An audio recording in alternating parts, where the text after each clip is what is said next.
प्रधानमंत्री नरेंद्र मोदी ने कहा है कि भारत की जैव अर्थव्यवस्था पिछले 8 वर्षों में 8 गुना बढ़ी है और ये 10 अरब डॉलर से बढ़कर 80 अरब डॉलर हो गई है। आज नई दिल्ली के प्रगति मैदान में आयोजित बायोटेक स्टार्टअप एक्सपो का उद्घाटन करते हुए श्री मोदी ने कहा कि भारत बायोटेक के वैश्विक पारिस्थितिकी तंत्र में शीर्ष 10 देशों के समूह में पहुंचने से बहुत दूर नहीं है। उन्होंने कहा कि पिछले कुछ वर्षों में भारतीय डॉक्टरों और वैज्ञानिकों ने दुनिया भर में अपनी प्रतिभा का लोहा मनवाया है।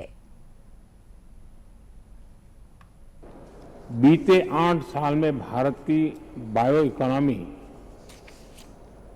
8 गुना बढ़ गई है। 10 अरब डॉलर से 80 अरब डॉलर तक हम पहुंच चुके हैं। भारत बायोटेक के ग्लोबल इकोसिस्टम में टॉप 10 देशों की लीग में पहुंचने से ज्यादा दूर नहीं है। नए भारत की इस नई छलांग में biotechnology industry research assistance council यानी बायरेक की बड़ी भूमिका रही है।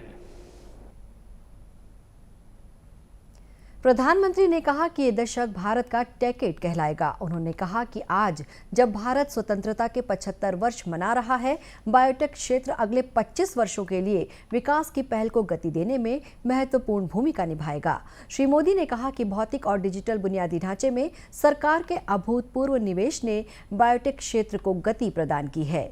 2 दिन तक चलने वाला बायोटेक स्टार्टअप एक्सपो का आयोजन जैव प्रौद्योगिकी उद्योग अनुसंधान सहायता परिषद की स्थापना के 10 वर्ष पूरे होने के उपलक्ष्य में किया गया है। एक्सपो उद्यमियों, निवेशकों, उद्योग जगत के नेताओं, वैज्ञानिकों, शोधकर्ताओं, जैव इंक्यूबेटरों, निर्माताओं, नियामकों, सरकारी अधिकारियों आदि को जोड़ने के लिए एक मंच के रूप में कार्य करेगा। एक्सपो में लगभग 300 स्टॉल लगाए गए हैं।